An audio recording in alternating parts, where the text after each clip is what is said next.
নমস্কাৰ সকলোকে সুমলন চেনেলৰ অন্য এটা ভিডিঅ'লৈ স্বাগতম জনাইছোঁ। আজি আমি ক্লাছ 6 হিন্দীৰ চেপ্টাৰ 13 মন কে জিতে জিত চেপ্টাৰটোৰ কুৱেশ্যনসমূহ আলোচনা কৰিম। যদি প্ৰথমবাৰলৈ আমাৰ চেনেলটোত আহিছা তেতিয়াহ'লে চেনেলটো ছাবস্ক্ৰাইব কৰি দিবা আৰু বেল আইকনটো প্ৰেছ কৰিবা যাতে আমাৰ ভিডিঅ'সমূহ তোমালোকে সঠিক সময়ত পোৱা। ইয়াতে প্ৰথমতে আছে 1 নম্বৰটোৰ आओ विशेष ध्यान देने योग्य लोगों के बारे में चर्चा करे। অৰ্থাৎ বিশেষভাৱে যাৰ প্ৰতি আমি গুৰুত্ব প্ৰদান কৰিব লাগে, যেনে যিবোৰ শাৰীৰিকভাৱে সক্ষম নহয় তেনেকুৱা লোকসকলৰ বিষয়ে আলোচনা কৰিব কৈছে। যেনে কাৰোবাৰ যদি ভৰি ভাগিছে, কাৰোবাৰ হাত নাই, ভৰি নাই, পেৰালাইচিছ, সেইবোৰ মানুহৰ বিষয়ে চকুৱে নেদেখা, কাণে নুশুনা, মুখে মাতিব নোৱাৰা সেই লোকসমূহৰ বিষয়ে আলোচনা কৰিব কৈছে। 2 নম্বৰ কুৱেশ্যনটোত আছে উত্তৰ দো ক'ত আছে শিলা अपने पिताजी के साथ कहाँ गई थी। ইয়াৰ উত্তৰটো হ'ব শিলা अपने पिताजी के साथ স্বাধীনতা দিৱস पर गई थी। 2 নম্বৰ खर्ड আছে जनगण मन संगीत सुनते ही सब लोग क्यों खड़े है गए।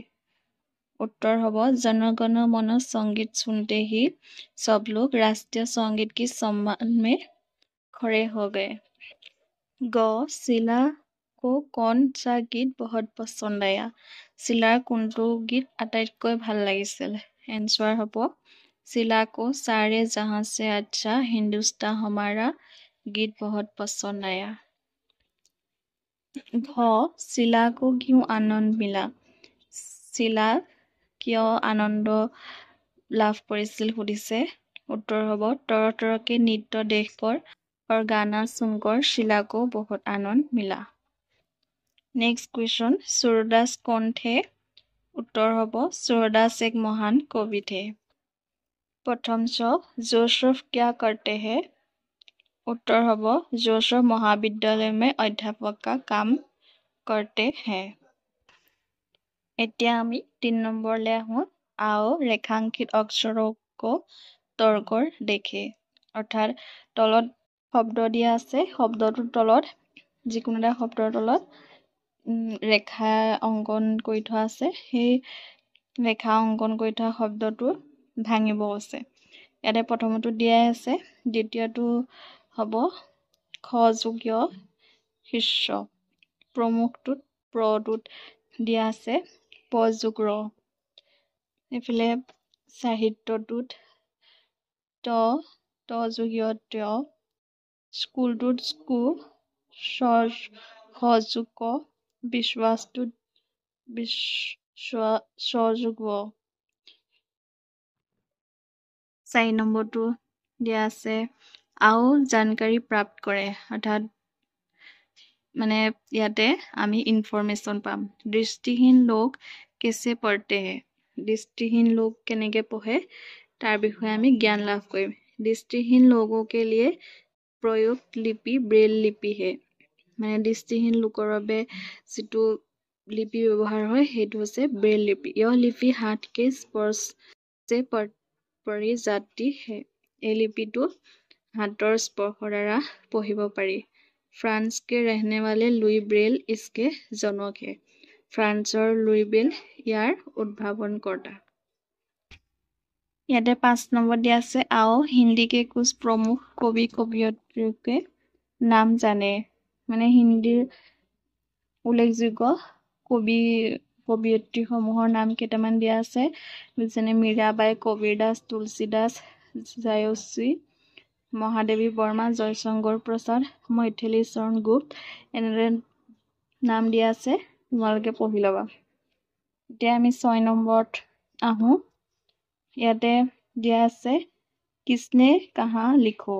ইয়াতে উক্তি দিয়া আছে, কোনে কৈছে লিখিব কৈছে। কত দিয়া আছে वो भी तुम लोगों की तरह है। এইটো কোনে কৈছিলে, पिताजी ने शीला को कहा। क्या वे भी दृष्टिहीन विद्यालय में पढ़ते थे। এইটো सिला ने पिताजी से कहा।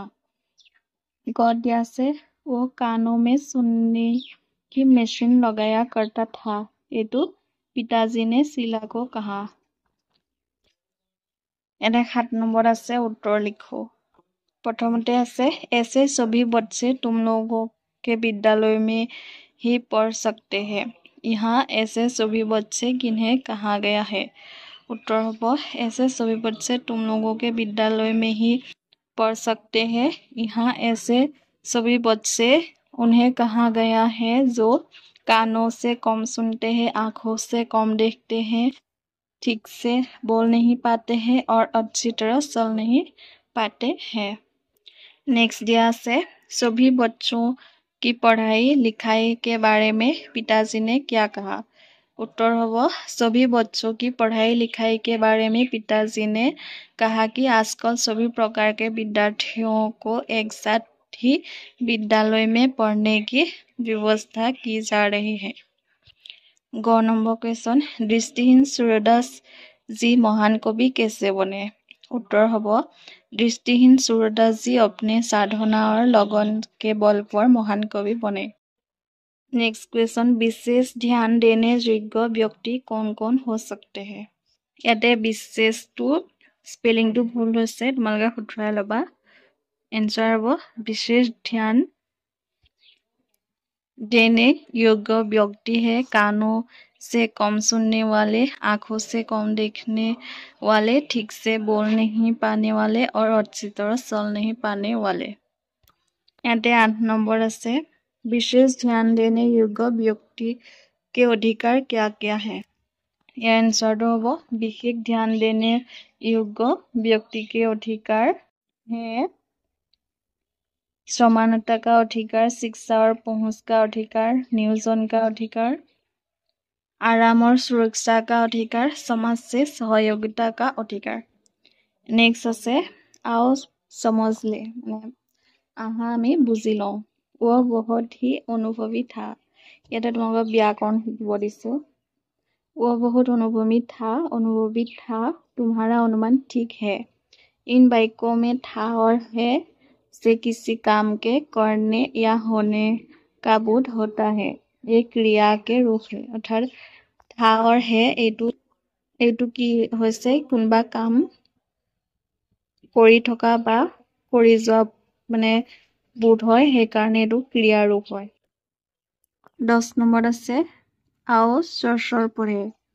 छात्र छात्रा पढ़ रहे हैं, पति पत्नी बैठे हैं। इन वाक्यों के रेखांकित शब्दों से पुरुष और स्त्री का बोध होता है। माने এনেকুৱা ধৰণৰ जोड़ा वाक्यत पुरुष और महिलार माने भाव अनुभव হয়। ऐसे ही पुरुष और स्त्री के बोध कराने वाले शब्द लिखो। याते आरो शब्द दिसे जाते पुरुष महिलार माने भाव आहे तेनेकुवाके लिखिब কৈছে खाली ठाईत। बहन भाई, लड़की लड़का, बकरी बकरा, मामा मामी, बालक बालिका, पिता माता। याते 11 नंबर दिया আছে यहाँ सूर्यदास के बारे में कई बातों का उल्लेख किया है। जैसे जन्म 1478 ईस्वी में, जन्म स्थान ब्रज का सीही नामक गांव, हिंदी के कवि, मृत्यु 1583 ईस्वी में। अब इन बातों के आधार पर 4 वाक्य लिखो। माने जिखिनि पॉइंट दिले हेखिनि व्यवहार करी तुमाको 4 वाक्य लिखिब কৈছে। यार उत्तरটো एने धरणे हबो सूर्यदास जी की जन्म 1478 ईस्वी में हुआ था। उनकी जन्म ब्रज का सीही नामक गांव में हुआ था। वो एक हिंदी कवि थे। उनकी मृत्यु 1583 ईस्वी में हुई थी। याते 12 नंबर दिया আছে आओ पहेलिया पूछे और लिखे। पहेलियाটো बुझी लिखिब কৈছে। 3 अक्षर का मेरा नाम उल्टा सीधा एक समान। यार उत्तरটো হ'ব जहाज। ख ना मारा ना खून किया, विश्व का सिर काट लिया, नाखून। ग पंछी एक देखा अलबेला, पंख बिना उड़ रहा अकेला, बांध गले में लंबी डोर, नाप रहा अंबर का चोर। এইটো হ'ব পতংগ মানে চিলা। ছাত্ৰ-ছাত্ৰীসকল আৰু ভাইটি ভণ্টিসকল, তোমালোকে চেপ্টাৰটো বুজি পালা নাই? কমেণ্ট কৰিবা। আৰু যদি ভাল লাগে তেতিয়াহ'লে লাইক কৰিবা। আৰু যদি এতিয়ালৈকে ছাবস্ক্ৰাইব কৰা নাই, ছাবস্ক্ৰাইব কৰি দিবা। ধন্যবাদ।